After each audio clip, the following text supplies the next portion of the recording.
আমাদের এই যে শরীর, এটা কি? এটা হচ্ছে আমাদের প্রথম ঘর, বেঁচে থাকার ঘর। তাহলে আমরা যদি বাঁচতে চাই সুস্থভাবে, তাহলে এই ঘরটাকে কিন্তু একটু রক্ষণাবেক্ষণ করতে হবে। আর যদি এখানে এই শরীর নির্মাণে আমরা ভেজাল করে ফেলি, ভুলভাল কাঁচা মাল যদি দিয়ে বেলি, তাহলে কি হবে? এই বাড়ি কিন্তু খুব দ্রুত ভেঙে পড়বে। আর এই বাড়ি ভেঙে পড়া মানে বুঝতেই তো পারছেন, আমাদের অকাল মৃত্যু। বাঁচা মানে কাঁচা, এই প্রোগ্রামে যেটা আমরা শিখি, আমরা আমাদের বাড়িকে কিভাবে নির্মাণ করব, আর সেই নির্মিত শরীর সারা জীবন আমাকে কি করবে? সুরক্ষা প্রদান করবে। সেই জন্য আমাদেরকে খেতে হবে এমন সব খাবার যা কিনা সুরক্ষিত, যা কিনা খুবই শক্তিশালী। এই পৃথিবীর সবথেকে শক্তিশালী খাবার যদি কিছু হয়ে থাকে, সে কিন্তু কাঁচা খাবার। সবাই খেতে পারবে এই খাবারটা, এবং শুধু এটা সুস্বাদু নয়, এটা একটা হেলদি খাবার।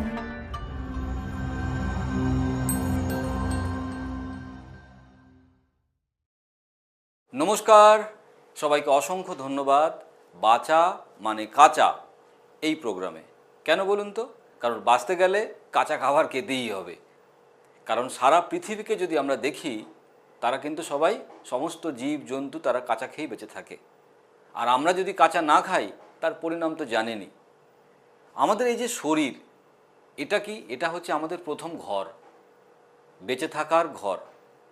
তাহলে আমরা যদি বাঁচতে চাই সুস্থভাবে, তাহলে এই ঘরটাকে কিন্তু একটু রক্ষণাবেক্ষণ করতে হবে। কিন্তু আমরা যখন ঘর বানাই, মানে ওই ঘর, বাড়ি, রাজপ্রাসাদ বানাই যখন, তখন তো কি পাথর হবে, কি লোহা লাগবে, কি ধরনের সিমেন্ট, কি বালি, খুব চিন্তায় পড়ে যাই। সেখানে যেন কোনো ভেজাল না থাকে।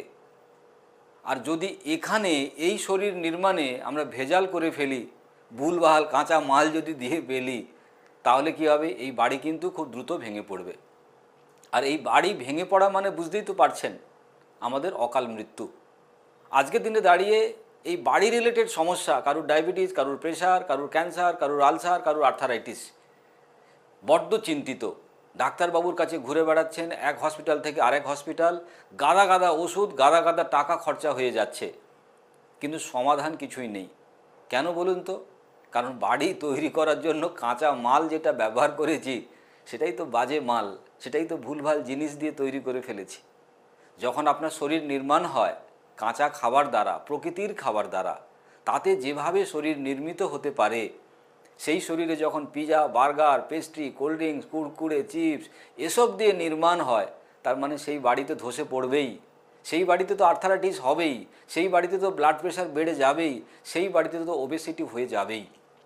তাহলে এই সহজ